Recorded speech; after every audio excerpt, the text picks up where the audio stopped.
Então, bora lá, gente. Bora lá começar.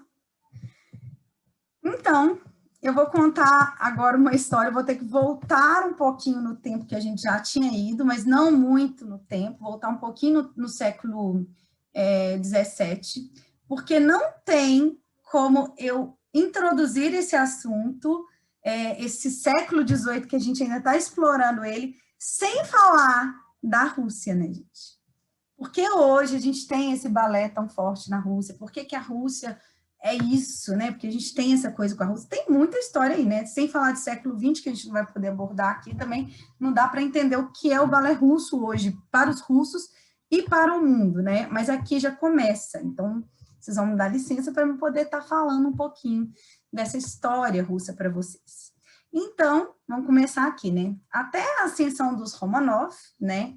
O Império Russo era instável, mas mantinha tradições moscovitas ali, né, daquela parte central de Moscou, bem enraizadas em sua cultura. Então, como é que era essa tradição moscovita que a gente fica lendo?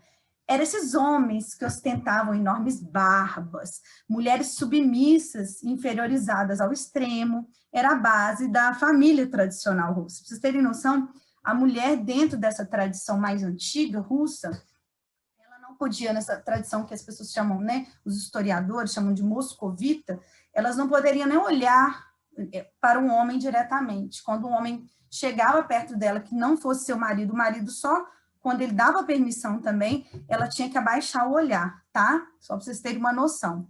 A nobreza seguia esse padrão, e seu exotismo, né, não gosto muito dessa palavra, mas esse exotismo vinha das manifestações da Igreja Ortodoxa grega e dos rituais dessa corte. Então, vamos lembrar naquela coisa que eu falei lá na primeira aula do Império Bizantino.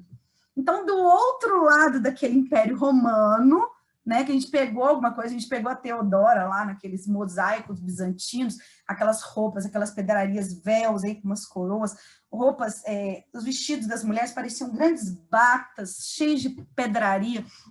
Esse era o tipo que continuou na Rússia até, vamos dizer assim, uma unificação de um império na figura que a gente chama do czar. O czar, gente, ele não é só o imperador, ele também é o chefe espiritual da Igreja Ortodoxa. Então, ele tem um grande papel ali. Então, a gente vai ter uma história que vai ter uma unificação. Essa unificação vai formar um império mais sólido na questão política e religiosa, mas os russos ficam um pouco afastados, assim, principalmente os moscovitas, né? Se você pegar geograficamente Moscou, fica mais afastado do Ocidente. E eles vão vivendo dentro dessa lógica deles que, para alguns historiadores e historiadoras, é até uma lógica feudal, que você tem grandes proprietários de terra, você tem essas terras algumas vezes muradas, mais ou menos, você tem um campesinato gigantesco, você tem uma área gigante também, até hoje, pouco povoada, né? Então, essas são as características dessa Rússia. Até que começam a ter algumas guerras dentro da questão política, e os militares tentam, ali no século XVII, tomar o poder, né? Então, o exército, vamos dizer assim, dessa coroa dos czares, tenta se vira contra o czar. É engraçado que isso acontece na mesma época com outro monarca que a gente viu, que foi o Luís XIV, que também teve que viver sua infância isolada, porque a fronda, que a gente falou para vocês, eram alguns nobres, junto com o exército, né, os nobres da espada, tentando derrubar e não deixar que o poder do rei ficasse absoluto. Curiosamente, um processo parecido estava acontecendo também nessa mesma época na Rússia czarista. Então, um jovem que ia ser o futuro czar, chamava Pedro, ele viu seus parentes em Moscou sendo brutalmente assassinados. Então, assim, ele viu quase todos tios, tias, por esses militares, por essa nobreza da espada, vamos dizer assim, não é assim que eles chamam na Rússia, e ele ficou com essa imagem na cabeça de terror, principalmente ele associou esse terror à cidade de Moscou. né? Então, naquele momento, né, dentro das documentações que ele deixou escrito também, dos parentes dele, ele tomou uma aversão até aquele estilo de vida de Moscou. E ele vai levar isso num projeto de vida, vamos dizer assim, desde a sua infância. Então, ele era apaixonado, gente, ele era apaixonado, o Pedro, né, esse futuro czar, ele era apaixonado com navio, com barco. Então, desde criança, quando ele tinha um pouquinho de mais autonomia na adolescência, ele começou a pagar alguns carpinteiros para ensinar ele como é que fazia barco mesmo, né? As pessoas que eram desse artesanato naval, né? Que não é uma indústria, mas dessas corporações que ensinavam a fazer navios e a navegar. Então, desde criança, ele já aprendeu. Inclusive, no museu em Moscou, tem um barco que ele teria feito ainda na adolescência. E ele começa, então, a ter esse fetiche, sei lá, ele gostava muito disso, e ele foi correr atrás disso, e correr atrás também de estar longe dessa cultura moscovita. Aí ele, deixa eu tirar minha cara da cara dele aqui, deixa eu subir um pouquinho. Então, quando ele, de fato, se torna czar, né, eu vou até ler assim, né, ele muda tudo. Então, com Pedro Grande, tudo isso, né, que eu falei, agora mudou. Pedro detestava os rituais claustrofóbicos que regiam a vida da velha Moscovia, né? Então, ele não gostava, as pessoas ficavam dentro de casa. Ele começou, olha o que ele fez, frequentar o subúrbio alemão, aprendeu holandês, alemão, recebeu lições de esgrima, dança e adotou roupas ocidentais. Também não usava barba, mas isso foi apenas o começo. O que Pedro queria para ele, queria também para a Rússia. E eu acho que essa frase, assim, mostra. Esse daí, o Pedro tinha 2 metros de altura, ele tinha uma cabeça pequenininha mesmo. Tem uma estátua dele em São Petersburgo, que é da altura dele mesmo, assim, sabe, natural. E o rosto dele fizeram através da caveira dele, né, do esqueleto dele, montar um pouco com cera, como é que ele seria, bem parecido com essas pinturas. Então, o Pedro, gente, logo que ele entra, a primeira coisa que ele faz é tirar 18 meses no poder, né? É tirar 18 meses de licença do poder, vocês terem uma noção, né? Deixa a czarina lá cuidando das coisas e vai para a Holanda. E na Holanda, ele se disfarça de operário, olha o que diz, de operário de barcos, e ninguém sabe que ele é o czar, e ele fica lá construindo barcos, convivendo com aquelas pessoas. Depois ele vai para Londres, e lá também ele fica mais com as pessoas comuns, com os marinheiros, ele aprende e vai fazendo amizades, então ele aprende essa grande arte de navegar, e ele leva isso para o seu reino como? Ele vai para o lugar mais próximo do Ocidente, dentro dos domínios do Império Russo, que era um lugar bem pantanoso, mais de frente, assim, uma saída para o mar. E ele constrói uma nova capital, que vai levar o nome de São Petersburgo. Ele é o Pedro, né? E ele é chamado de Pedro Grande. E daí ele fica tão encantado com o Ocidente, com as cortes que ele viu, com as pessoas que ele conheceu, e com essa cultura que ele queria para ele, né, que ele vai forçar a Rússia a se tornar uma Europa. E aí ele traz a música, e aí ele traz a arquitetura, e aí ele traz o modo de vestir e de se comportar, e aí ele vai trazer a dança, né? Ele vai trazer a dança, que era o balé de corte, que já estava na decadência, né? Mas ainda era um balé de corte. E para isso, então, ele vai fazer uma grande, não vou falar revolução, mas ele vai tentar revolucionar a forma de vida dos moscovitas. E aí eu pergunto para vocês acham que o pessoal que vivia tantos anos assim, barbudos, mulheres lá, com parecendo aquelas santas, enfim, bizantinas, vocês acham que eles aceitaram de bom grado? não aceitaram de bom grado. E foi muito difícil. Tanto que o Pedro, eu adoro essa imagem, gente, é muito engraçada. Isso aqui é uma moeda de um tributo sobre barba. Não sei se vocês vão ver bem, ó, mas aqui é o nariz, o bigode, a boca e a barba. E essa era uma moeda mesmo. E essa moeda era o tributo que, se você queria, então, usar barba, não deixar de, né, raspar as barbas dos homens, né, não deixar aquele costume, você teria que pagar imposto, e não era barato. Então, ainda tem esses materiais, né, que são arqueológicos, né, imagina isso, você pagar, que demonstram quão forte foi essa imposição do czar. Então, ele trouxe tudo. E com isso, gente, por que eu estou falando isso tudo? Porque com isso, ele trouxe os mestres de balé. Né? Ele trouxe, mas da mesma forma que foi muito difícil os nobres aceitarem, por exemplo, tirar a barba que era uma coisa que da honra de um homem, né, para eles, foi difícil também ele fazer com que essa nobreza russa dançasse balé. Então, os professores de balé chegavam da França e não conseguiam dar aulas para as crianças também, né, da nobreza russa.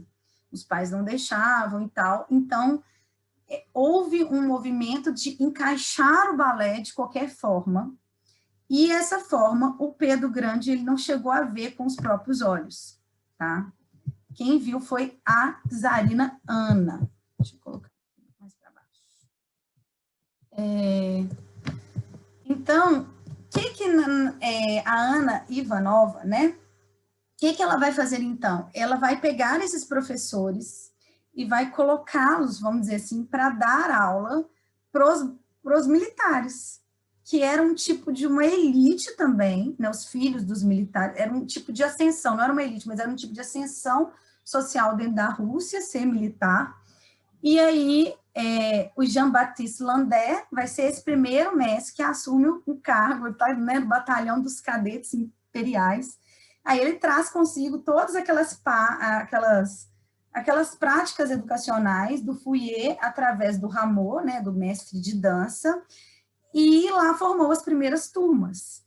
E essa escola, né, dos cadetes aqui, de 1734, né, em 1738, ela vira a escola do balé imperial, que vai ser, hoje em dia, a gente chama de Vaganova School, né, que depois vai ser essa escola da Vaganova em São Petersburgo, que vai ser o Mariinsky, enfim. Aí os nomes vão mudando ao longo. Então, é aí que nasce. Então, tem até aqui, né, tinha 24 crianças, todos filhos e filhas de criados do palácio, mas criados dentro dessa lógica militar, ok? Só para vocês terem uma ideia do que aconteceu na Rússia. E aí foi passando o tempo, e a Rússia, ela tinha ligações estreitas com a França, nesse sentido mais artístico do balé, mas também tinha relações políticas muito fortes com os príncipes da Alemanha, com aqueles principados da Alemanha. E, gente, quem trabalhava nos principados da Alemanha, da Germânia, do Sacro Império Romano Germânico, eu aí de novo batendo, os italianos, né, que faziam parte, né, desse Sacro Império, desse primeiro Reich. E aí, então, a gente não vai ter só os professores franceses vindo, a gente vai ter esses professores dessa cultura grotesca e depois da cultura do balé de ação vindo para a Rússia dar aula. Eles tinham, né, relações políticas. Então, essa daí é a czarina Elizabeth. Então, depois de Pedro, ficou a Ana, ficaram mulheres, gente, olha que interessante.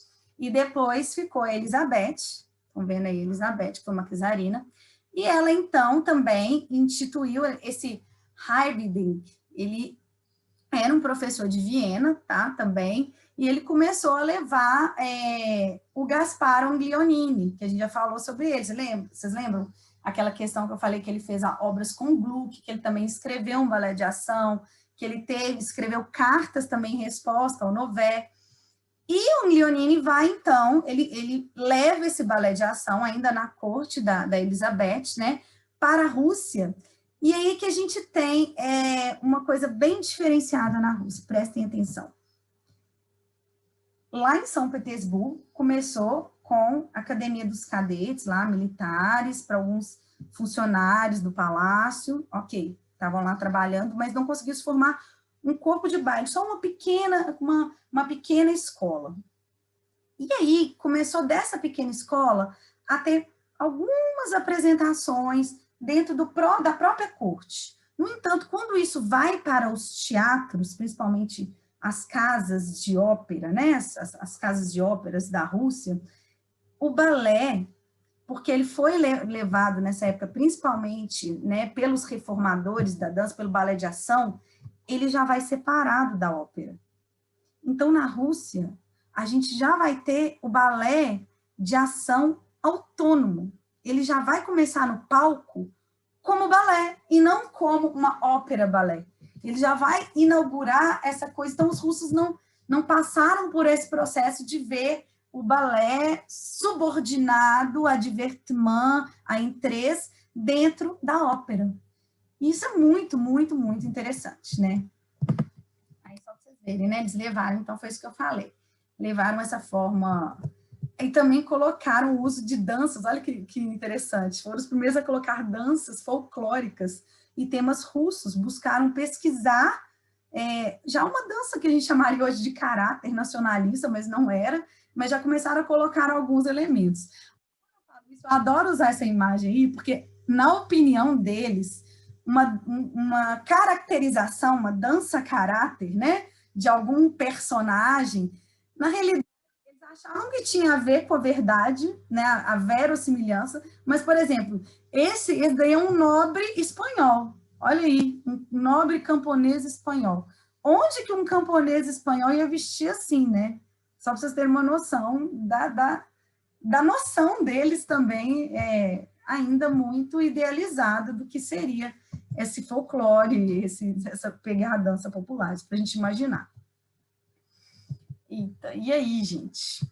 E aí, eu teria que ter, eu falo sempre, eu teria que ter uma aula, 2 aulas, sei lá, inteirinhas para falar dessa mulher. Eu quis pegar uma charge dessa vez sobre ela. Essa é Catarina a Grande. Dentro do sistema de império dos czares, só tiveram 2 com essa adjetivação, vamos dizer assim, no nome, grande. Pedro o Grande, por ele ter feito tudo aquilo, construído São Petersburgo, né? Enfim. E Catarina a Grande. Catarina sequer era russa. Ela era uma princesa alemã e ela foi se casar com o sobrinho, vou voltar aqui, da Elizabeth. A Elizabeth não teve filhos, ela tinha um sobrinho, o Pedro II, Pedro III, e ela precisava casar ele com alguém, enfim, porque ele ia ser o czar, ele que ia... E casou, arrumou a Catarina, que era uma bela princesa, né, dentro dos domínios, das negociações políticas entre a Rússia e a Alemanha. E ela entrou, né, como princesa, casou com ele, ela ia ser a futura czarina, só que ele era totalmente inapto a governar. Ele era uma pessoa, e está registrado, né, que era muito dada a vícios, a jogos, ele não se fixava, né, focava no que ele tinha que fazer. Então, ela casa com ele, ele faz da vida dela, no início do casamento, assim, um inferno, e ela se vê nessa situação de uma mulher que a qualquer momento poderia ser chutada da Rússia, porque nem russa ela era, não se aceita pela corte, e ela se vê numa situação que ela pensou, eu tenho que me armar das armas mais preciosas para que eu não seja atingida aqui dentro desse lugar, dessa corte que me da minha situação como mulher no mundo. E aí ela começa a estudar bastante. E quem que ela estuda nessa época? os amigos que estavam escrevendo, os iluministas, o Voltaire da vida. E ela começa a estudar, ela ficava estudando políticas também, livros de política. Para vocês terem noção, ela se correspondia com o Marquês de Pombal aqui no Brasil, né? Então, ela sempre estava pensando à frente. Existem rumores de que quando eles foram, que o Pedro, né, marido dela, foi para o palácio para se tornar czar, ele se tornou, mas, enfim, aconteceu um golpe, todo mundo acha que ela assassinou ele, não temos provas ainda que ela assassinou ele, mas o fato é que ele morreu, provavelmente de envenenamento, e ela acabou se tornando, jovem ainda, a czarina da Rússia. E ela fez muitas reformas. Ela só não conseguiu reformar, acabar com a servidão, que era igual à escravidão, ou, né, no Brasil, vamos dizer assim, a gente tinha escravos, a servidão lá era a mesma coisa, só não tinha essa justificativa que a gente já falou da cor, né, aquela coisa que a gente já falou várias vezes, e então ela não conseguiu acabar exatamente por causa das grandes aristocracias, oligarquias, enfim, dos grandes senhores de terra russo. Ela foi realmente um entrave na política dela. E aqui a gente tem essa charge que todos os monarcas da época estão falando alguma frase bem machista, misógina, enfim, contra ela, nossa, falando até do órgão sexual dela, e aqui ela está dominando. Isso aqui é vocês estão vendo, né? E a Rússia, por que dessa charge? Porque ela conseguiu ampliar, ela foi a imperatriz que conseguiu mais ampliar a Rússia, o Império Russo. Ela conseguiu muitas vitórias na parte militar e de expansão do Império Russo. Como é que ela fez? Em vez dela atacar os turcos estavam aqui, né? Pela parte mais fácil, mais óbvia, ela pegou os navios russos, navegou durante um ano por cima dos mares do norte, então foi por cima da Europa, assim, né? Foi lá por cima, foi chegando na Inglaterra, pegou o Mediterrâneo e pegou de surpresa os turcos, que eles nem imaginavam que ia vir do outro lado, e acabou com aquela guerra, tendo uma guerra. Então, essa charge é exatamente sobre uma possível inveja desses monarcas, vamos dizer assim, todos a criticando, porque ela era expansionista e eles não tinham mais nada que falar dela, a não ser atacá-la como mulher. Aí tem outras charges muito piores, ela com o diabo, enfim, charges mais com cunho sexual mesmo, explícito. Mas por que eu falei tanto da Catarina? Ela cria uma escola só para mulheres, para a educação das mulheres, ela é colocada pelos artistas da época, né, as estátuas dela como Atenas, enfim, como deusa da sabedoria, e ela criou, então, né, um diretório imperial, e aí tinha formalmente os teatros públicos, então aí eu estou aqui, né, tinha em São Petersburgo, então tinha uma trupe, né, russa, uma companhia de teatro francesa, uma ópera franco-italiana, igual as óperas, as casas de óperas na Europa, né. A princípio, os espetáculos eram realizados em vários recintos também, tá? Aí tem o Teatro da Pedra Bolshoi, que não é, quando a gente às vezes lê que alguns artistas do Marius Petipa dançaram no Teatro Pedra Bolshoi, não é o Bolshoi que a gente tem lá, o Bolshoi em Moscou, é outro teatro, tá? Em São Petersburgo. Enfim, ela fez várias mudanças. Uma dessas mudanças aí tem a ver com Bolshoi. Então, no ano de 1764, ela funda um orfanato na cidade de Moscou, tá? E em 1773 estabelece aula de dança para crianças desse orfanato. Então, se de início a gente tinha os servos do palácio, os militares com o landé, aqui a gente vai ter órfãos. Então, a gente tem um segundo aí, vamos dizer assim, um segundo berço para esse balé russo, né? Então, ela indicou um mestre italiano, Filippo Beccari, para organizar essa escola. O Beccari, gente, a esposa dele, eles deram a vida deles, eles apostaram nessa escola. Tem um livro de um soviético sobre a história do balé, depois eu coloco para vocês que está na minha casa, e eu esqueci de trazer eles, eu pensei assim, não, esqueci, enfim, mas depois eu coloco para vocês, que ele fala bem detalhado como é que o Beccari e a esposa dele apostaram mesmo que ia dar certo ensinar para esses órfãos. Eles assumiram o risco. E realmente deu certo. Eles conseguiram, inclusive, na época, ter mais alunos e alunos dançando com mais facilidade, vamos dizer assim, do que os alunos da escola, que já era a escola imperial, tá? Então, vai ser o Bolshoi. Aí, sim, aqui é o que a gente tem mais antigo de registro desse teatro, tá? Do Bolshoi. E aí, então, vai ser o berço do Bolshoi. Mas não só isso que aconteceu enquanto a Catarina governava. Além de tudo, gente, cada grande propriedade dessa nobreza, vamos dizer assim, dessa nobreza da terra, né? Esses senhores de terra, eu prefiro chamar assim porque era isso que eles eram, tinha um teatro dentro das suas propriedades, mas não era um teatro, pequeno teatro, enfim, era uma casa de ópera que eles construíram.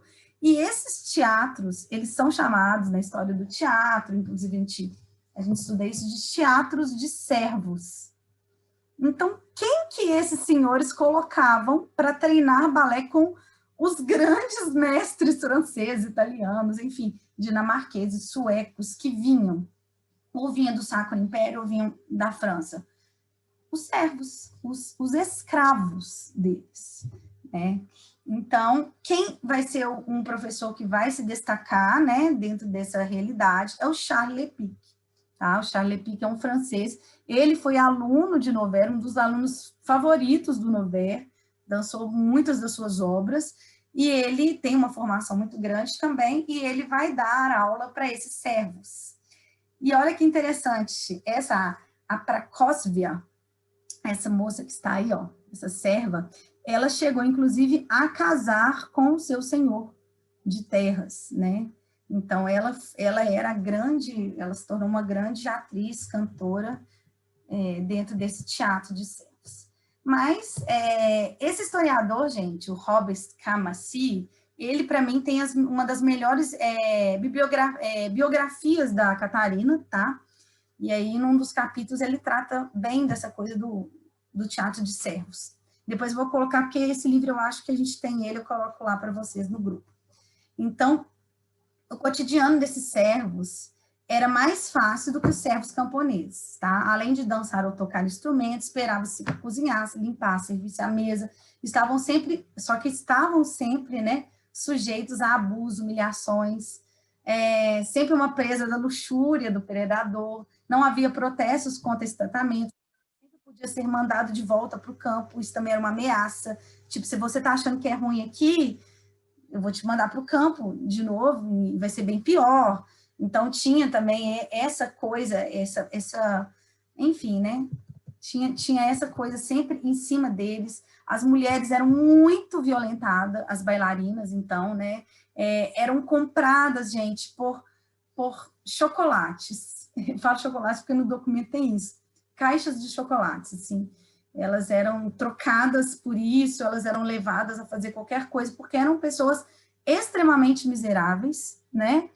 E que ainda tinha que, igual falar, tinha que limpar a casa, tinha que fazer as coisas de um escravo doméstico, vamos dizer assim.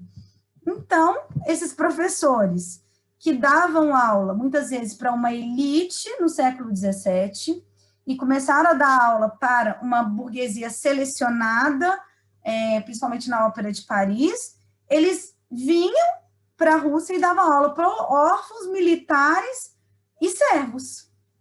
E essa é uma origem muito diferente do que a gente imagina, né? Que é essa origem da elite, né? De treinar a elite. Aqui já tem um outro significado também, não é uma arte, é uma arte já do espetáculo, vamos dizer assim, não é uma arte da educação do nobre, que a gente viu com a elitização ali no século XVI, enfim, não é outra coisa. Na Rússia já chega de uma outra forma. Vamos aqui, então. Só fazendo besteira. Aí, só para vocês verem, tá? A cidade de São Petersburgo, o que a gente chama de Mariinsky, aqui, ó, teatro, tá? Que era o teatro, então, que vai ser hoje Mariinsky, que foi o Kirov, né, na época soviética. Aqui só para vocês saberem do Lepic um pouco, né, gente? Ele foi, né, ele estudou em Paris, Stuttgart, ele estudou em Viena, enfim, Florença, Nápoles. Antes de chegar na Rússia, ele remontou na Rússia os balés de Nové, ele traz para a Rússia também as cartas de Nové. Então, para vocês verem, enfim, tanta coisa que aconteceu. E aí, eu vou deixar a Rússia aí, então, no século XVIII, acontecendo isso tudo, esse balé autônomo, esse balé de uma camada popular bem baixa, treinando e se adaptando a essa linguagem, principalmente desse balé de ação, já de uma técnica do século XVIII, uma técnica autônoma. Nós vamos deixar, porque eu tenho que voltar para a França para explicar para vocês o que estava acontecendo, então, nesses restos de século XVIII, para a gente chegar na Revolução Francesa e entender algumas coisas que acontecem com a gente, não só no balé, porque, como eu digo para vocês sempre, as coisas não estão desassociadas, elas fazem parte da mesma história, a gente que gera esses documentos. Então, o que estava acontecendo, gente? Uma bagunça na França. Eu falei dos iluministas, eu falei do que estava acontecendo com as mulheres na dança, eu falei de um monte de coisa, mas o mundo ocidental, né, o mundo europeu, já com seus tentáculos nas colônias da América e explorando muito a África, este mundo europeu, ele se espalhava, então, né, essa cultura, ela se espalhava, sendo imposta, obviamente, né, a gente já falou sobre isso, tanto para a América, principalmente para a América, e eu não estou falando só do balé aqui. Então, nós vamos ter as elites das Américas, e aí eu falo desde os Estados Unidos até a Argentina, por exemplo, do Canadá também, a gente vai ter essa elite se munindo das teorias dos iluministas, desse anti-absolutismo, dessa coisa do universalismo, dessa ideia de que todos temos direitos, essa coisa toda, mas todos quem, né? Todos os homens brancos, para eles, civilizados, né? Até essa palavra civilizar, civilização, surge muito, tem essa conotação mais pesada nesta época. Então, isso tudo estava acontecendo. Os Estados Unidos, então, pede auxílio à França na sua guerra de independência. A França vê isso como uma guerra contra o seu inimigo de anos, que são os ingleses, e banca essa guerra, né? Banca essa guerra. E isso vai trazer para a França consequências terríveis, né? Para o rei, obviamente, né? A gente sempre tem que pensar, terríveis para quem? Terríveis para o rei absolutista, tá? Então, o Luís XV, ele, né, já foi, entra o Luís XVI, e o Luís XVI era uma personalidade muito diferente, tanto do Luís XIV quanto do Luís XV, né? Ele não trazia aquela superioridade nata que parece que esses dois monarcas, principalmente Luís XIV, trazia. Ele gostava mais do ambiente do campo, ele gostava de colecionar e fazer chaves e fechaduras, ele era uma pessoa muito, muito reservada e até mesmo antissocial. Foi bem difícil ele se adaptar a ser rei em Versalhes, e Versalhes chegava no seu mecanismo mais bizarro de etiqueta na época dele. Só para vocês terem uma ideia. Então, isso tudo eu estou falando, porque senão a gente não entende o que vai acontecer com o balé, né? O que vai acontecer. O Luís XVI não gostava de ir em balés. Ele não gostava, tanto que ele deixou isso. Ele foi o primeiro rei a deixar a parte do camarote lá atrás do teatro vazia. Ele simplesmente não aparecia e mandava a sua esposa, que é uma figura histórica no mínimo interessante. Ele casou com uma Hamburg, que era de Viena, do grande império de Viena, que é a Maria Antonieta, né? E ela teve muitas dificuldades. com ele, inclusive existe rumores dentro das duas biografias se ele era homossexual, que ele não queria ter relações com ela, foi muito difícil que eles tivessem os primeiros filhos, ela sofreu demais, e ela acabou mergulhando no mundo da extravagância, vamos dizer assim, né? O mundo tanto das festas que aconteciam em Versalhes, quanto da comida, que a gente tem que falar sobre isso também, né? A ostentação de uma alimentação exótica. Gente, uma coisa que era uma coisa assim para você ostentar nessa época, sabe o que era? Açúcar. Açúcar era assim, fazia esse status de açúcar nas festas. Era uma coisa assim, ostentação total, açúcar. As pessoas, até mesmo antes, né, dizem que a Elizabeth I, ela tinha todos os dentes podres, de tanto que ela era fascinada com açúcar, por causa das plantações de cana, como o açúcar foi uma coisa que, um produto, né, que foi virando quase ouro. Depois, quando tinha muito também, foi abaixando esse preço. Mas, enfim, tem essa questão da confeitaria mesmo, da história desses bolos, dessa extravagância toda.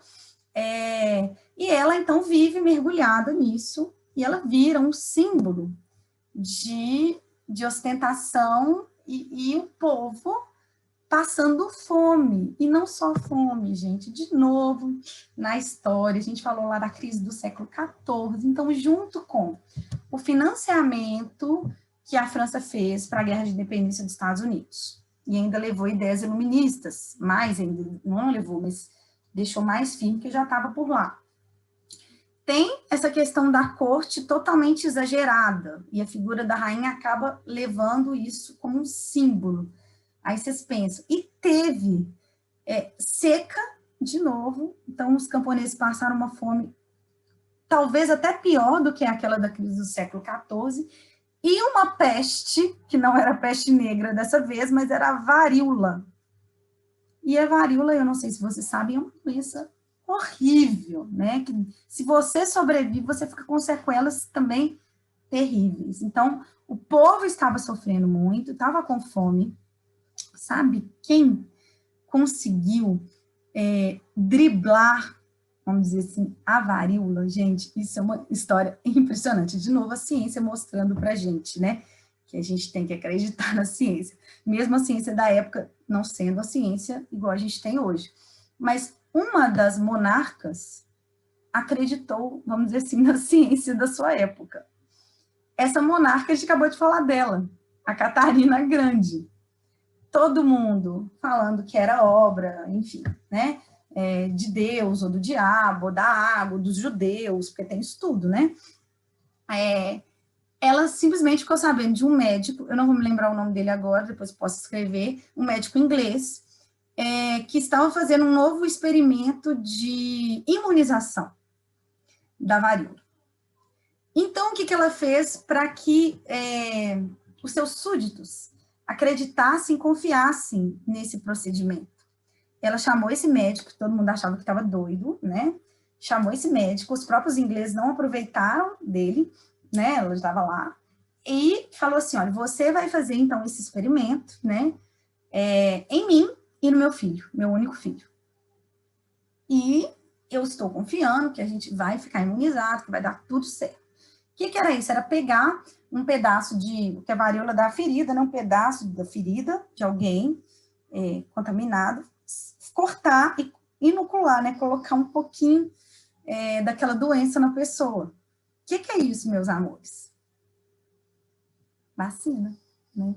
Então, só para vocês entenderem que a população russa, principalmente de São Petersburgo, ficou imune porque deu certo, né? Ela não morreu nem ele nessa hora, né? Ela não morreu nem ele de varíola, e eles conseguiram imunizar. Não foi o que aconteceu na França. Então, as pessoas estavam acabadas de morrer de varíola. E por que eu estou falando isso tudo? Porque isso tudo vai chegar na dança. Porque quem bancava a Ópera de Paris ainda era uma casa real. Então, era o rei. E os balés não estavam dando conta e as óperas de acontecer diante de tamanha miséria. e as pessoas já não mais se interessavam porque estava sendo posto no espetáculo. Vamos lembrar que o pessoal pobre da cidade também ia. Você lembra da Lei dos Pobres de 1699, que eu falei para vocês? Que tinha um lugar para eles no teatro. Então, assim, não estava mais dando certo. Então, o rei contrata o Business, tá? Como secretário, né? Como diretor da Ópera de Paris, aí tá o documento, e ele começa, então, uma reforma de tirar os antigos, né? O Lully, o Rameau, o Gluck, e começa a colocar as danças dos boulevards, que era uma nova forma de teatro, pequenos teatros, casinhas de teatros ou ao ar livre que aconteciam na cidade. E então começa-se uma reforma, vamos dizer assim, a ópera começa a dar certo, vamos dizer assim, começa a dar lucro com essas novas temáticas. Mas por quê? Porque isso faz parte da mentalidade. Não, as pessoas não se viam mais no espetáculo, vocês entendem?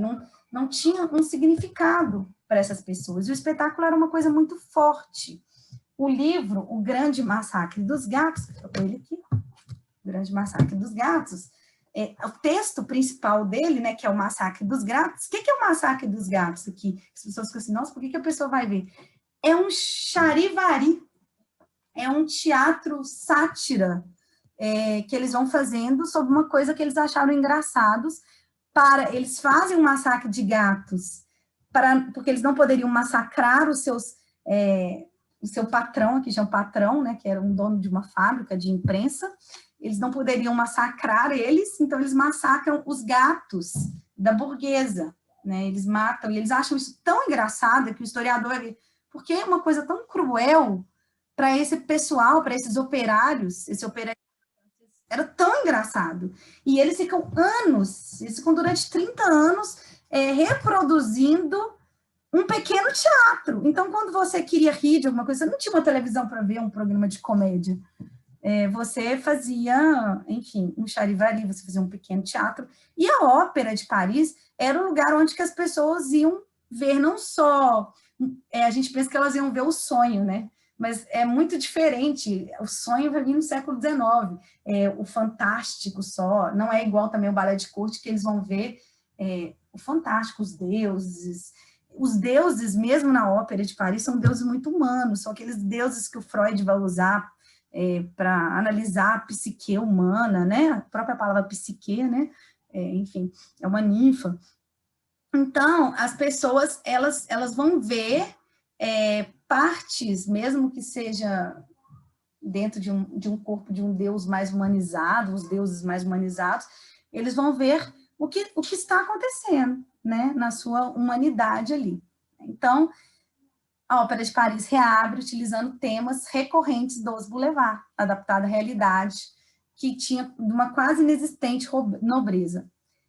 Se os iluministas, com seus folhetos, estavam colocando todo mundo contra, né, o absolutismo, os nobres, zombando da figura do nobre, né, e também a arte que a gente chama, às vezes, né, na história da arte mais tradicional de rococó, né, aquela coisa, muitas flores, muitos laços, né, uma peruca, a própria Maria Antonieta, né, aquelas perucas extravagantes, isso vai ser levado para o teatro como zombaria. Então, a gente tem um balé pantomima que chama Ninette Vai à Corte, que aí a Ninette, olha a cara dela, ela não está feliz, está olhando assim, está incomodada, né?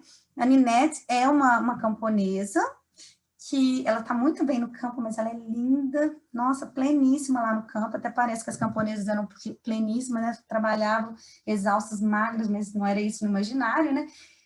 E ela era tão bonita que o senhor de terra apaixona por ela e leva ela para a corte, coloca ela com as joias, com a moda exuberante. E o que esse balé vai mostrar? A Ninette aí, ó. Isso daí para eles era camponesa, gente, né? A Ninette, ela vai lá, fica super desconfortável, aí ela como muito boazinha também, né? Porque é a figura da camponesa pura, né? Essa pureza do campo. Ela vai lá e fala assim, eu tenho que arrumar uma namoradinha para esse senhor, para ele não ficar triste, eu não sou assim igual ele quer que eu seja. Ela também está apaixonada por Colas, que era o namoradinho dela lá, e ela dá um jeito, então, de juntar o senhor com essa outra moça, e ela consegue juntar da classe dele, e ela fica com Colas, e acaba tudo bem. Olha que tema muito diferente, por exemplo, de Medea e Jasão, lá do Noverre. E o Noverre estava vivo aqui, estava na Ópera de Paris, inclusive. Então, vocês pensam que, em poucos anos, como é que vai mudar, e como é que um balé pode mostrar o que as pessoas estavam pensando, e até mesmo idealizando, e até mesmo usando as ideias para manipular o poder. Porque o poder aqui vai sair da mão do rei absolutista, mas ele vai para outras mãos, né? E quem dita o padrão? Quem dita a norma? De cima para baixo. A gente não vai ver ditando norma de baixo para cima. Bem, um dia eu quero ver, né? Pelo menos eu gostaria um dia. E quem que vão ser os principais, vamos dizer assim, protagonistas, as pessoas que viveram isso, assim, um longo tempo e conseguiram manter a ópera funcionando? Foram os irmãos Gardel, Maximile e Pierre.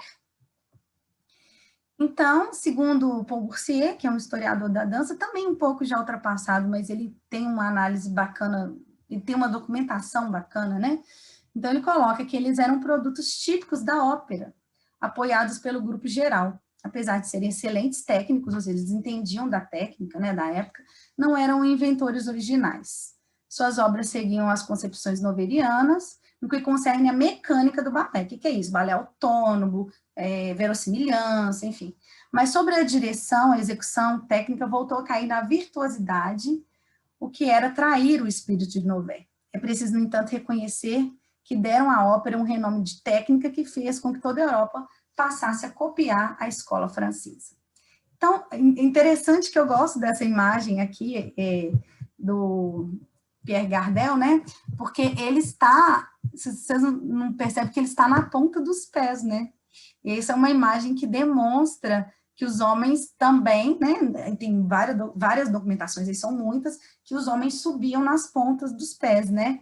Como virtuosos. Então, aqui tá, só para vocês verem já a roupa, como é que tava.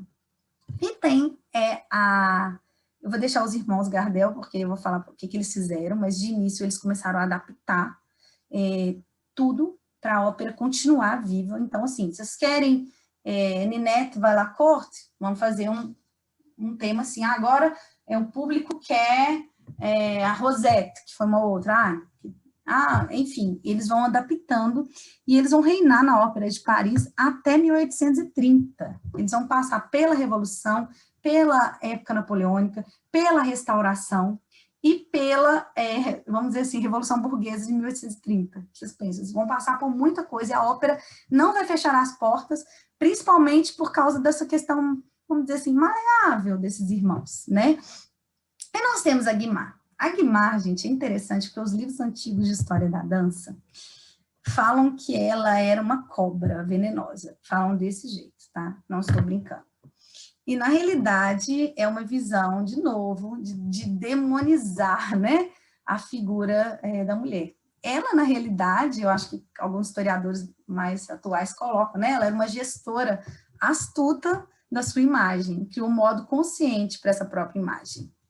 Ela tinha uma expressividade, segundo os documentos, enfim, os jornais da época, os folhetins, ela tinha o que a gente chama de um magnetismo pessoal, talvez, né? Muito forte, ela conseguia se adaptar muito rápido no palco e na vida, né? Então, ela era conhecida, né, conhecida pelos seus movimentos aristocráticos, né, fluidos, pela pantomima, pelo rosto, mas, ao mesmo tempo, ela conseguia fazer uma camponesa. Aqui ela tá de deusa da dança, né, Terpes e Core. Só que ela tinha uma coisa muito interessante para a gente ver hoje. Alguns alunos meus se deparam, às vezes, na internet. Hoje a gente tem muitos Instagrams de museus, né, abertos, a gente pode ver a obra, mas muitos alunos meus já me mandaram essas imagens das bailarinas com os seios, assim, bem de fora, assim, enfim, né, a mãozinha de novo, né, gente, aqueles braços que eu falei para vocês, e me perguntaram, Nath, As bailarinas dançavam assim. Aí vocês lembram quando eu falei da Prévost, que aquilo era só uma representação? Eu falei aula passada, que eles estão representando ela como uma deusa, isso é um imaginário do pintor ali, não quer dizer que aquilo estava acontecendo no palco, aquela cena estava acontecendo no palco. Já aqui estava. Então, essas bailarinas aí, desse final do século, vamos colocar assim, década de 60, 70 do século XVIII, elas realmente, de fato, dançavam desta forma, mas esses balés que são mostrados nessas obras são balés eróticos. Então, como é que era isso? Vocês estão vendo que sempre é parecendo um palco pequeno, de fato, eram feitos em pequenos teatros dentro de casas de campo ou algumas casas mais afastadas do centro, mas esses teatros menores dentro de casa da nobreza ou de grandes burgueses, em que se encenava uma obra de bacanal, enfim, né? Trazendo esses bacanais romanos, essa coisa da Grécia, de Roma, e essas bailarinas dançavam, então, elas dançavam assim, com os seios de fora mesmo, para excitar o público, e até aconteciam relações sexuais no palco. E tem uma coisa mais, assim, bizarra para a gente, hoje em dia, que existe, eu chamo de hipócrita, mais do que bizarro, que nos camarotezinhos em volta, assim, existiam alguns camarotes que tinham grades. Eles tinham grades. E quem ficava, esse lugar nas grades, eram as senhoras casadas, mais velhas ou viúvas, e os clérigos, ou seja, o pessoal da igreja, que podia assistir, mas tinha que ter alguma contenção para proteger a honra. Olha que coisa. E quem tinha um teatro assim, gente? A Guimard. A Guimard fazia esse tipo de espetáculo, então ela era meio bem querida por muita gente que tinha, mas sabe o que ela fazia quando caía na boca do povo, assim? Nossa, ela faz isso, ela é uma pervertida, enfim. Ela dava o dinheiro dela para o povo. Ela ajudava todos os orfanatos, inclusive ela tinha uma casa, hoje a gente chamaria de sanatório, assim, né? A palavra também que eles usavam na época. Mas ela tinha uma casa que ajudava pessoas em estado psiquiátrico, né? Loucura na época que eles falam.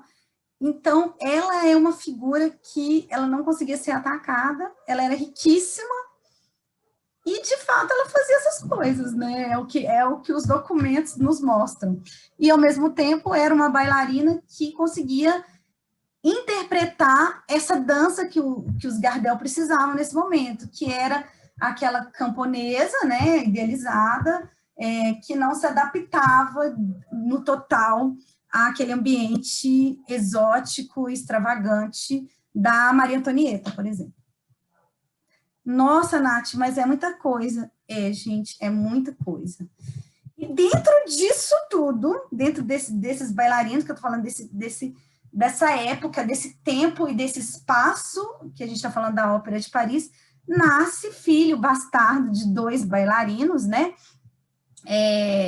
E do bailarino que era considerado o rei, o deus da dança, o Vestris, tá? O Augusto Vestris.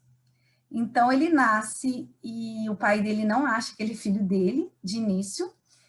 Com 9 anos, o pai dele vê que é filho, sim, que parecia bem com ele. E aí ele começa a treinar esse filho, e aos 12 anos ele já é uma estrela. E ele criança, tá? O Augusto Vestris, e ele mostra que o balé, que tinha gêneros definidos, que eram 3, se você era alto, você dançava como um nobre, você tinha papéis de nobreza, a questão da verossimilhança ali. Eu não falo só no Nover, a Nover escreveu sobre isso, mas era uma coisa que já era utilizada desde ali do Luís XIV, tá? Essa questão dos gêneros, e os outros reformadores também foram utilizando, né, da dança. E tinha o meio do caráter, o demi-caráter, que era aquele que era mediano, que conseguia fazer uma pastorale, fazer um burguês, e tinha o cômico, que era dado realmente aos baixinhos, os anões, o grotesque, Era assim. Só que quando esse carinha aqui, gente, e às vezes na história acontecem umas coisas assim, uma pessoa, ela consegue fazer uma transformação grande dentro do ambiente em que ela atua. E foi o caso do Augusto Vestris, porque ele era baixo, ele era bem coxudinho, sim, sabe? Mas ele conseguia fazer todos os movimentos dos 3 gêneros. E além disso, até o próprio Nover, ao vê-lo, escreve que ele sempre parecia jovem. Olha que coisa, que qualquer época que ele via o Vestris, parecia que ele era jovem, e que ele mostrava um caminho que saía dos gêneros. Então, por causa dele, principalmente os meninos, talvez, que estejam me assistindo, é que a gente faz hoje os maneges em GT, né? Esses passos masculinos de maior vigor e amplitude dentro da técnica clássica, lembre-se do balé, né? Clássico, porque isso já acontecia na técnica grotesca. Nessa época não era chamada técnica clássica, era chamada técnica séria, o dancer sério, né, o bailarino sério, ele juntou isso, e ele virou uma celebridade, mas não sem sátira, né, vocês estão vendo que aqui, eu gosto muito dessa imagem, inclusive vai ser a capa do meu livro, tá, gente, só pra vocês verem, porque ele tá aqui dançando, né, todo numa pose grotesca, lembra disso, da técnica grotesca, mas ele conseguia colocar a técnica séria, que era francesa, belly dance, nisso daqui, mas os ingleses que fizeram essa sátira, né, aqui, essa charge, eles não deixaram de comparar ele com um macaco. Olha aqui, as pessoas não se atentam, às vezes, a esses detalhes, tá? Que isso é satirizando a figura dele quando ele vai a Londres com o pai dele. E ele vira, gente, ele vira o artista mais bem pago. Nessa época de 1780, por aí, o artista mais bem pago da Europa, tá? Esses registros estão principalmente naquele livro, A Invenção da Celebridade. No início dele lá já está falando sobre como dava polêmica, quanto que ele ganhava, né? E ele viraliza.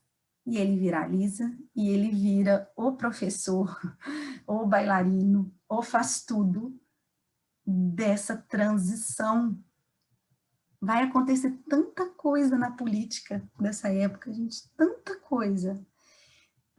E ele vai sobreviver a tudo isso, e ele vai conseguir colocar o que ele colocava em prática no seu próprio corpo, nos corpos dos seus alunos. Olha que coisa. Então, ele tornou o bailarino mais famoso da Europa. Gente, a aula dele é uma coisa assim, eu vou dar uma lida um pouquinho nos exercícios, mas é uma coisa que você foi ver, ele foi professor do Diderot, da Fanny Elsler, do Bournonville, da Taglioni, gente, ele foi professor de tantos bailarinos que não deu nem para colocar. E olha que coisa, aos seus 75 anos, ele ainda dançou com a Taglioni um minueto numa obra. Olha isso. Então, ele atuou até essa idade, dançando e dando aulas.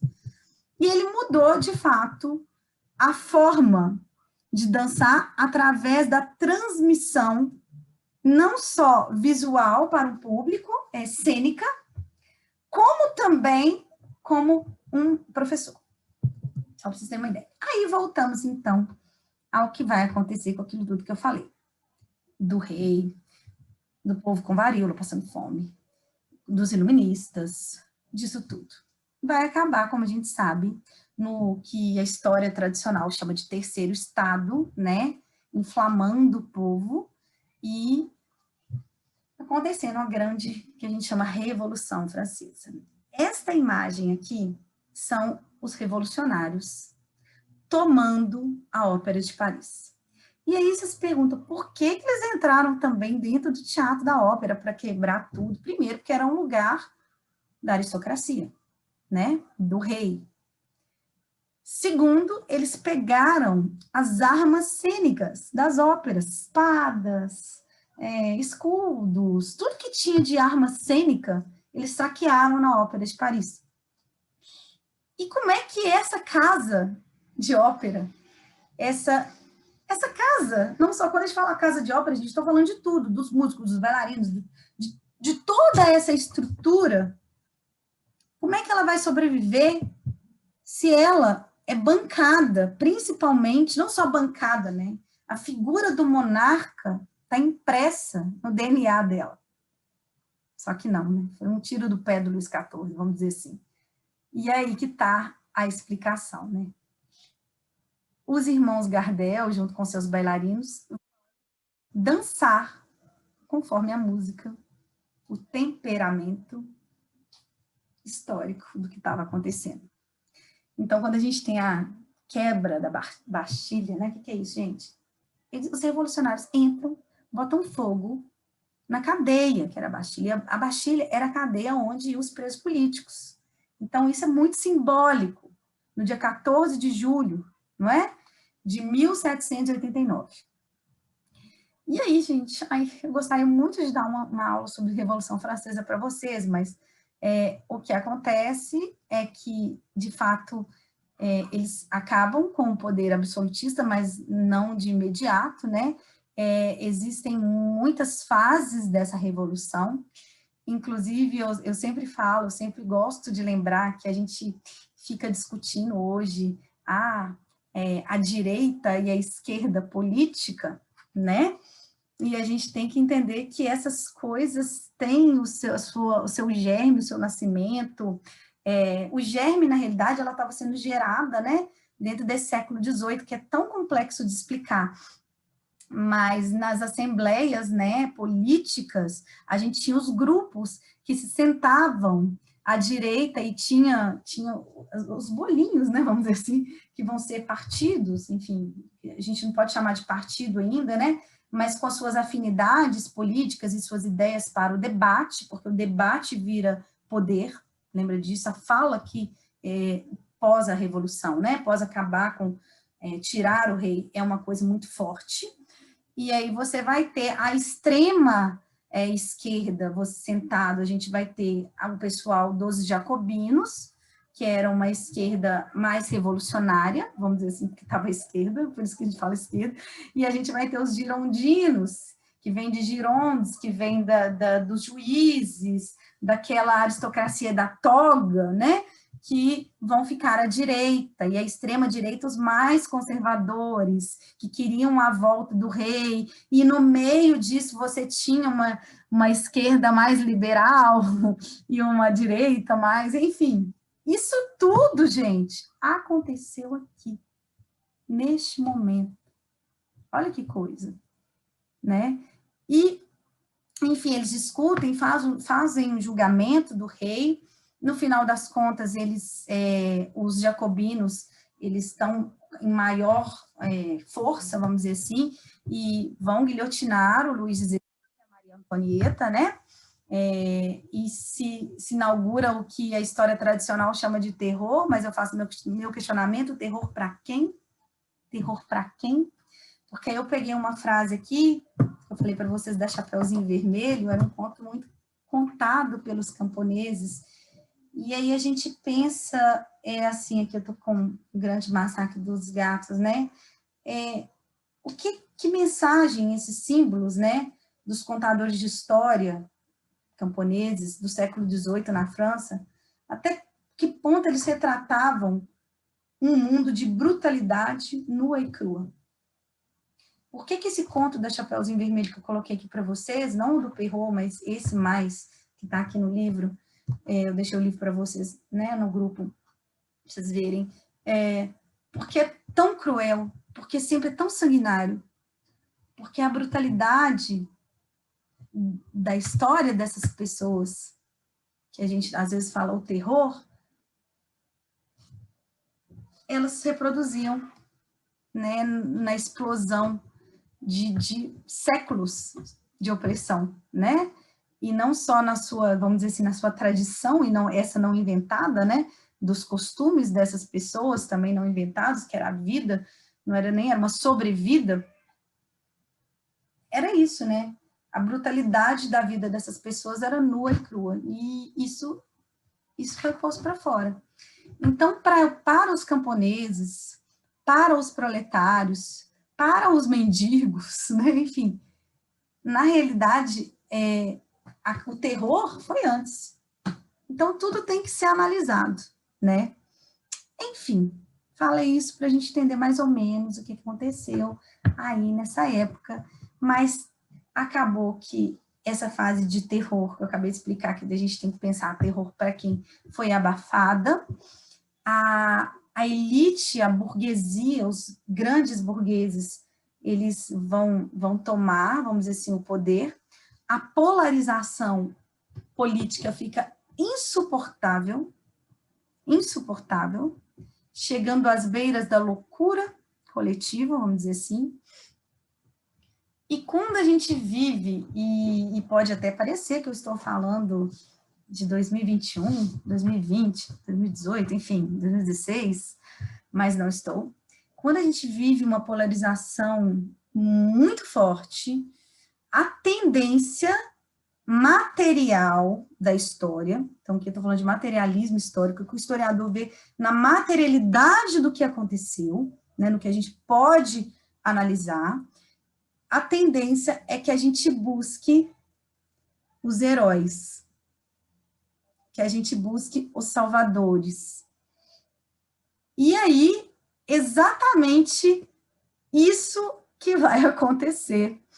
Então, eles vão louvar, glorificar, ver as suas esperanças em um militar, na época, chamado Napoleão Bonaparte.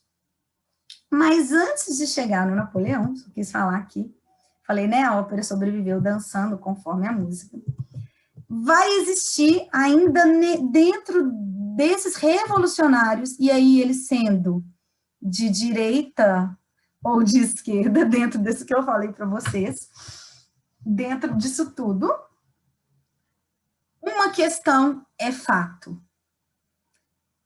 As mulheres estavam no papel dentro da Revolução.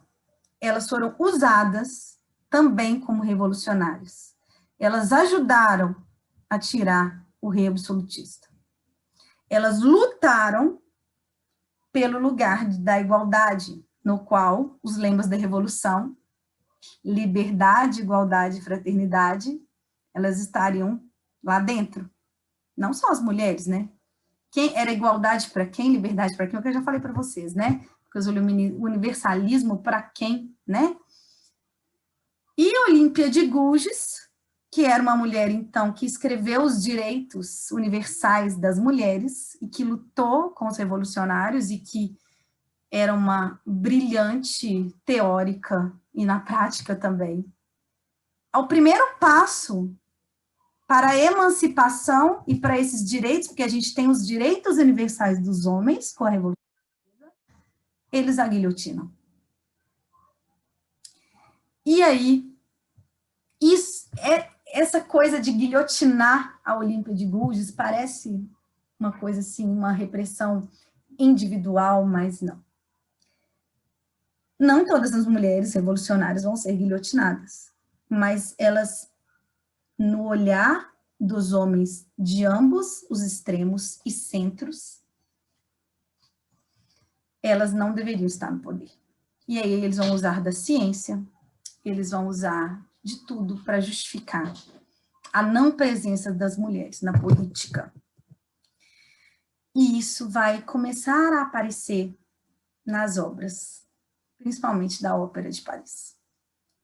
E a Revolução estava sendo vista pelo mundo ocidentalizado, que é esse mundo que eu falei todo, e copiada, e causou muito medo nas monarquias, né, desse mundo. Causou muito medo de acontecer nessas monarquias também.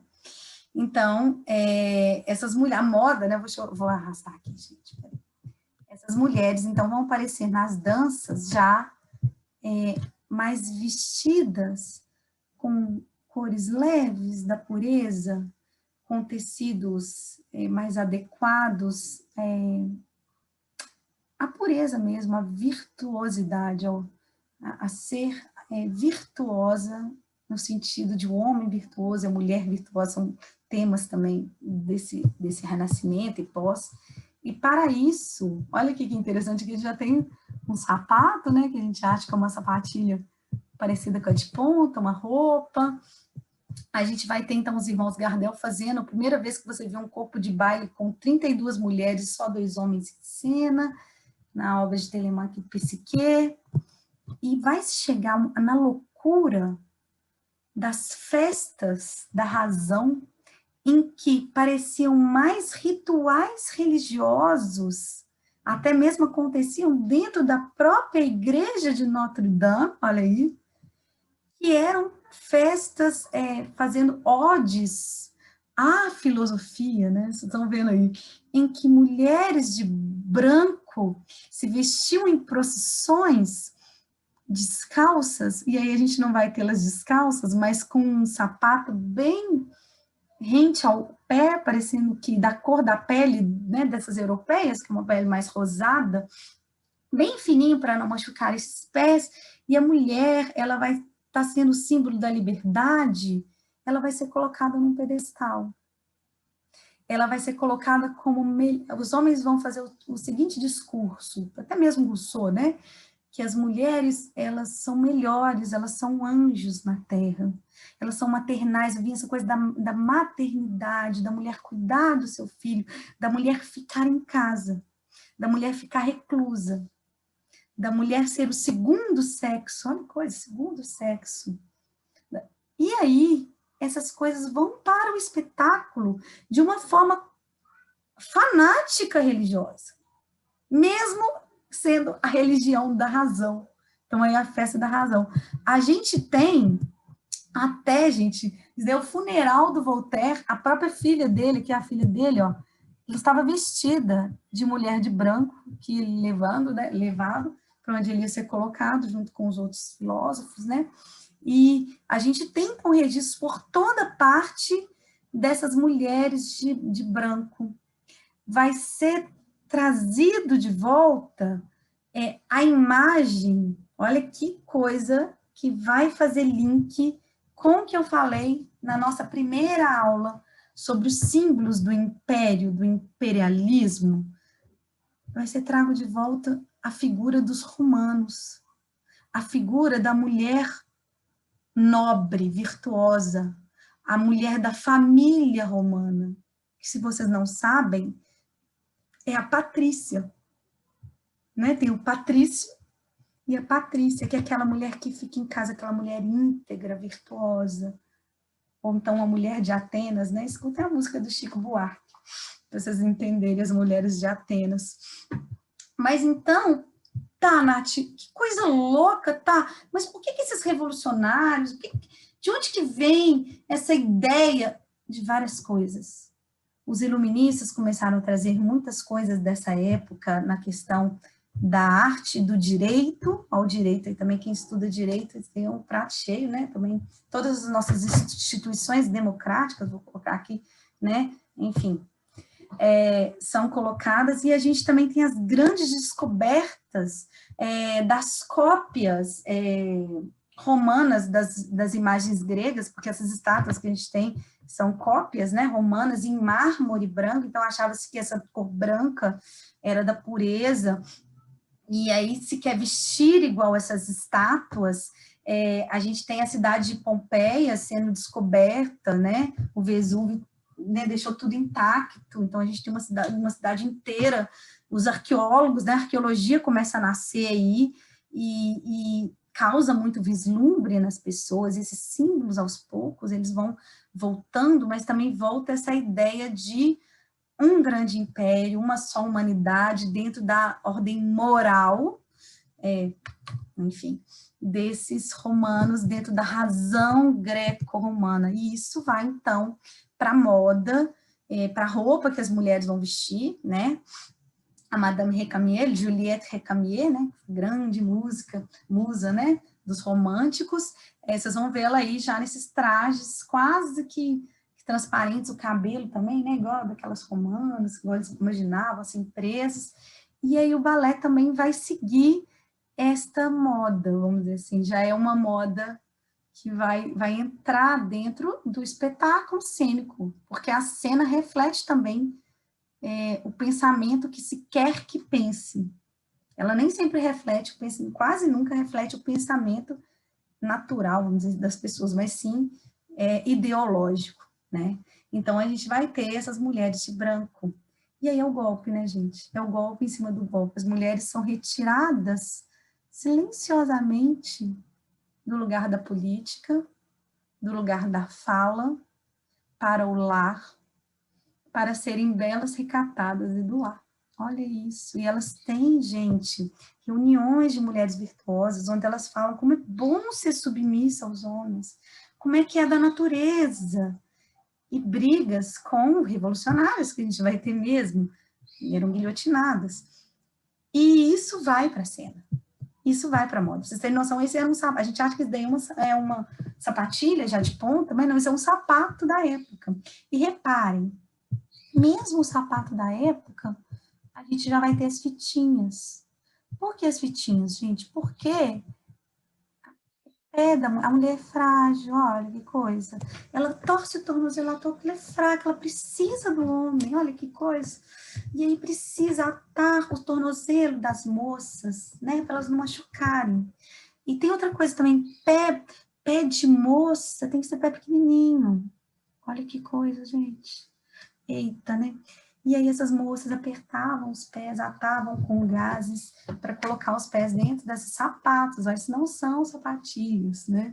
Então, a vestimenta da mulher, olha que coisa, né? Olha que paradoxo. Eu vou pegar aqui do paradoxo, que, como diz o Dedé, eu adoro essa palavra.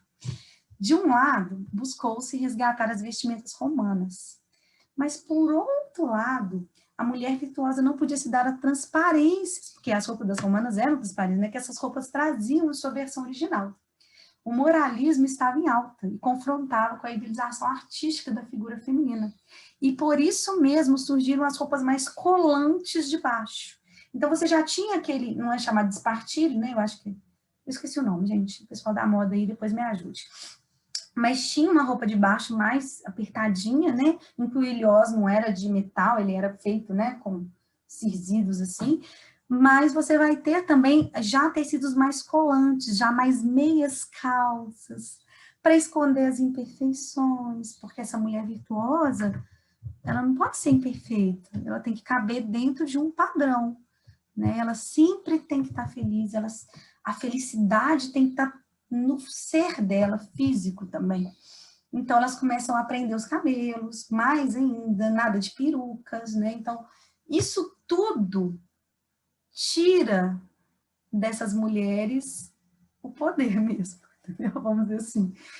E coloca elas no lugar de submissão, que vou falar para vocês, ainda tem muitas dentro da cultura, e lógico que eu estou falando aqui dessa cultura ocidental, que se prestam a esse exercício ainda de justificar um golpe, né? Um golpe. E para coroar, aqui uma coroação isso, entra em cena o Napoleão Bonaparte, né? Que em tamanha loucura de poder, então ele toma o poder, né? As pessoas acreditavam, o próprio Beethoven, né, gente? A heróica do Beethoven, ela era para o Napoleão Bonaparte. A gente tem os documentos que está rabiscado o nome do Napoleão e escrito heróica, que ele acreditava também nos ideais. A gente pensa assim, nossa, todo mundo caiu nessa. Beethoven era um gênio. Tinha os problemas dele, muitos problemas, inclusive, mas assim, enfim, né? E a gente, depois eu sugiro para vocês uma palestra muito legal sobre Beethoven. Mas, enfim, o Napoleão, ele se autocoroa, olha isso, ele faz um papa aí, olha aqui, olha o pessoal olhando, faz o papa aí, tira a coroa da mão do papa, se autocoroa e coroa a Josephine, que vai ser a primeira esposa dele, tá? Num momento falando assim, eu sou poderoso, eu não preciso desse poder seu, eu não preciso que você venha, mas faz o papa ir lá. E ele começa a inaugurar, então, uma lógica, não só dentro do próprio imperialismo dele, né, o império que ele vai querer criar como imperador, mas a própria lógica militar dentro das instituições do Estado. E a Ópera de Paris era uma dessas instituições. Então, ele vai começar a fazer o quê, galera? Uniformes para os bailarinos, até então não tinha. Então, está descrito lá, homens com camisolas, que eles falam, né? Camisolas brancas, meias brancas, enfim, mulheres com túnicas, aí vai colocando. Ele fala que a pessoa, ela só vai conseguir se manter num cargo através da meritocracia e da hierarquia, igual é no poder militar. Então, os bailarinos começam uma corrida de disputa, de concurso, concorrendo uns com os outros. Para isso, começa a surgir em Paris, principalmente, muitos pequenos estúdios em cima de lojas, né? Às vezes tinha uns prédios assim com várias lojas lá em cima, por isso que a gente vê na história do balé do século XX, né? A gente vê muitos estúdios em cima de lá em cima nas lojas dos prédios, porque professores vão aproveitar disso para dar aulas particulares para as próprias étoiles de Paris, para eles disputarem entre eles, e ele começa a fazer esse jogo ainda mais perverso da desculpa dentro desse ambiente. Ele militariza o ambiente, vamos dizer assim, da própria Ópera de Paris, né? Então, ele coloca essa política, né, que pautava na meritocracia militar e financeira, apoia os ideais da burguesia. Ai, gente, eu não vou conseguir chegar. Vou tentar aqui, tá? Eu tô vendo aqui. E ele faz essa grande mudança. E a era napoleônica, gente, causou tantos impactos que, se não fosse essa era napoleônica, não daria para contar a história do século XIX para frente como ela foi, entendeu? Porque realmente a própria nossa história do Brasil, a história teve um impacto em cada lugar, e aí o balé vai ter um impacto em cada lugar que ele está inserido. Mas tinha um lugar, que inclusive foi o lugar que o derrotou, vamos lembrar disso, que é a Rússia, né? E que, sim, a história ali e a do balé vai ser diferente do que essa história do balé no Ocidente, né? Então, o Alexandre I, que era neto da Catarina Grande, a Catarina Grande não queria que o filho dela fosse czar, porque ele era muito mal, vocês têm noção, ele era muito mal, o filho dela, e ela não queria de jeito nenhum, mas ela morreu antes, mas ele morreu de uma forma esdrúxula, tacaram um pedaço, não uma pedra, tipo um cubo, assim, de enfeite, de pedra, jogaram na cabeça dele, ele morreu, e acabou que o filho dele teve que assumir muito novo, e o filho dele, que foi o czar, que destruiu, lógico que Moscou foi incendiada, destruída, né? A gente lendo Guerra e Paz do Tolstói, eu acho que a gente pode ver bem, mesmo sendo uma ficção, essa história. Mas ele consegue acabar com Napoleão, né? Ele vai com seus soldados a Paris. Em Paris, ele deixa claro que ele vai resguardar a Constituição, né? O Alexandre I, esse czar. Então, a história é diferente, até mesmo para a Rússia, porque esse rolê aí do Alexandre I né, na França, em Paris, com todo o exército, eles ficaram lá por 7 meses, e os militares, né, que estavam com ele, a maioria eram ex-servos, pobres, e viram, tipo assim, como assim a gente vai continuar num absolutismo, uma autocracia aqui na Rússia, e aqui em Paris ele vai garantir uma Constituição? E aí eles, nos cafés de Paris, começam a ter as suas ideias revolucionárias, que vão levar para os dezembristas, do qual Pushkin, aí depois, né, da primeira parte dos dezembristas, depois o Dostoiévski, até o próprio Tolstói, e os músicos também, né, os 5 gloriosos lá da escola de música vão ter na Rússia. Então, é uma outra, olha que coisa, como é que os fatos, né, vão nos revelando essa história. Não vai dar para falar, gente. Então, aqui, como eu disse, as escolas não oficiais, né, se multiplicaram. O principal professor dessas escolas é o Colomb, tá? É o François Colomb, que treinou muitas bailarinas e bailarinos em uma técnica mais robusta e bem baseada na técnica do Vestris, tá? E ele era um dos principais professores particulares e da ópera também.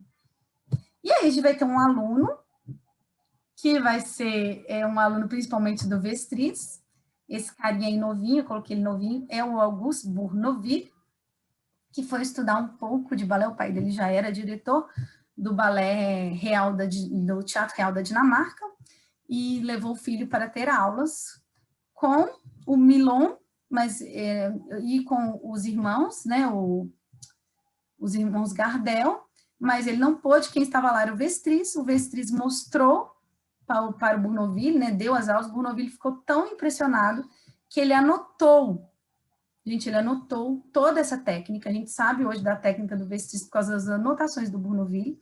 Não só isso, ele fez um balé que chama Conservatório de Dança, que mostra essa aula, então a gente tem um documento mesmo, mais ou menos como é que era essa aula do Vestris, tá?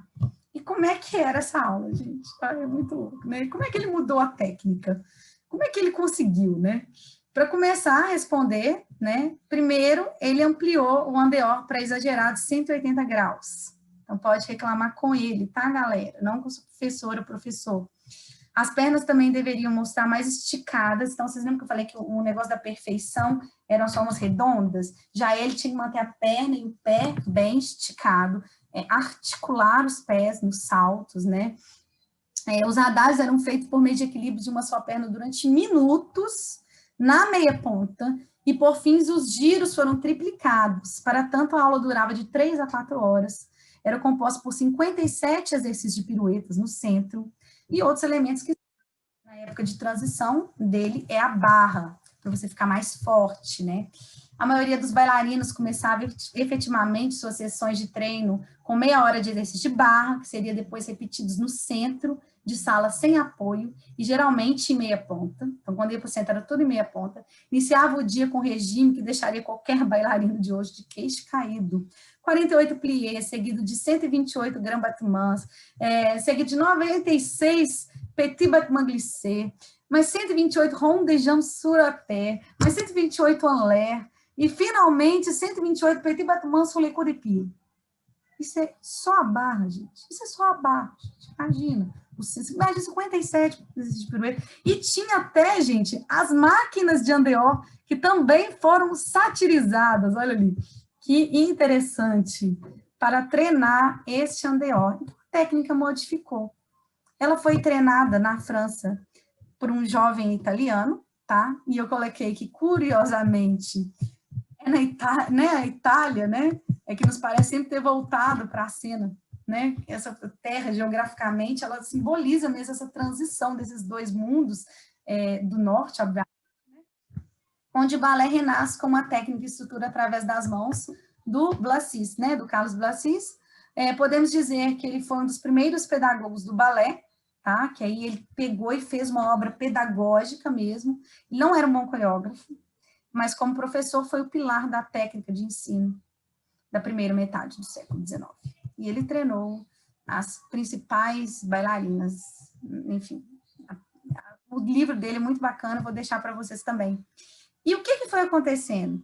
O processo da valorização da figura feminina nos palcos, aliado ao virtuosismo masculino, foram se distanciando dos homens nas práticas das pontas. Então, os homens dançavam em ponta e eles começaram a parar de fazer isso, porque eles buscavam se destacar pelos giros, saltos espetaculares, dando espaço cada vez maior para o treinamento das pontas para as mulheres. Então, eles dançavam em ponta e treinavam, mas agora as mulheres começaram a fazer mais esse treinamento, enquanto eles foram seguindo esse regime de treinamento do Vestris. E viralizou, gente, todos esses bailarinos que eu estou colocando, eles começaram a fazer esse virtuose masculino. Só que esse virtuose masculino, ele não foi muito bem aceito já no ambiente do século XIX. Então, Napoleão Bonaparte é derrotado, vem uma restauração dos Bourbons, então volta os reis, tem o Tratado de Versalhes, e o balé, cada hora vai ter que fazer um jeito de se manter. E não só isso, a mentalidade, essa mentalidade da mulher, já lá no Rousseau, essa coisa da maternidade, né? Ela vai ficar tão exacerbada que ela vai se dissolver e adentrar o corpo da mulher mesmo, e o imaginário de uma época, mas esse imaginário ele consegue adentrar o corpo dessa mulher, encarnado na figura da bailarina. a bailarina do início do século, né, década de 30 do século XIX, ela é a encarnação do romantismo. Por quê? Vou colocar aqui para vocês. Isso aqui não vai dar para falar. Coloquei aqui uma fala do Humberto Eco, né? Eu não estou conseguindo ler aqui, eu não sei como é que eu faço para tirar essa barrinha daqui. Ai, acho que não tem como. Ah, tem. O romantismo é um termo que não designa tanto um período histórico ou um movimento artístico específico, quanto um conjunto de características, atitudes e sentimentos, cujas peculiaridades residem na sua natureza específica e, sobretudo, em suas relações originais. Mas original é, sobretudo, o laço entre as diversas formas ditadas, não pela razão. Então, a gente tinha as festas da razão, né? Mas pelo sentimento e pela razão, as duas coisas. Laço que não via excluir as contradições ou resolver as antíteses. E aí, a bailarina é essa figura que não consegue, não visa excluir as contradições e nem resolver as antíteses. Olha que coisa doida, né? Então, a gente tem o individualismo, isso tudo eu coloquei, né? A época napoleônica, deixa eu passar aqui. E o virtuose, que vai tomar, que vai se tornar o homem célebre, são os músicos. Os primeiros recitais, aqui a gente tem o Franz Liszt, né? Que arrebatava multidões, aqui vocês estão vendo, né? Uma charge dele tocando. Então vem o músico, vai ser essa figura da histeria, olha a histeria, que vai ser colocada como mulheres. Isso aqui é quase um show dos Beatles, olha como aqui, olha, desmaiando. Essa coisa da mulher ser histérica, a medicina também vai tratar a histeria como uma doença feminina, né? Olha que coisa. E fazia só esse discurso aumentar. O indivíduo era alvo de ser um fim em si mesmo, né? Mas o bailarino, ele vai ser ofuscado tanto pelas essas figuras masculinas do virtuose, na música, por exemplo, ou na literatura, como o Lord Byron, quanto, né, de todos esses, o Chateaubriand, igual eu coloquei, mas assim, que estava a imagem dele, né? Mas a bailarina, na dança, a bailarina vai conseguir encarnar esse imaginário do poeta romântico, ou da música. Outra coisa também é a prensa, né, a máquina. A revolução industrial aumenta a produção de tiragens de jornais, e a mulher seria o símbolo dessa dicotomia. A ilusão versus a razão. Essa coisa, né, o anjo e o demônio, humana e fada, enfim. Seria condenada por sua beleza irresistível, né, gente? A sua natureza submissa. A mulher era vista como frágil, indomável, em alguns casos louca. Não faltavam teóricos, médicos que atestassem essa realidade de insanidade. Na arte, esse conceito foi amplamente explorado na valsa, como já vimos, como um meio de prática social, claramente patenteava essa visão. Para se ter uma ideia, nos anos de 1820, apogeu do sucesso do Lord Byron, os críticos ingleses exploravam quanto puderam o tema do público histérico, propriamente doente, atravessado por uma epidemia de entusiasmo instintivamente literário e erótico. A resistência, né? Aqui a gente tem a Jane Austen e aqui a gente tem a George Sand, mas que foram mulheres que tiveram que resistir, que não se encaixaram nisso, que tiveram que, de fato, ficar à margem e lutar muito por seu papel. Mas a figura da bailarina é uma figura que parece que ela consegue aparecer porque ela encarna esse ideal masculino, romântico. E, gente, eu sei que eu tinha muita coisa para falar, né? Mas, enfim, né? A gente teria que ter aulas e aulas. Eu fiz o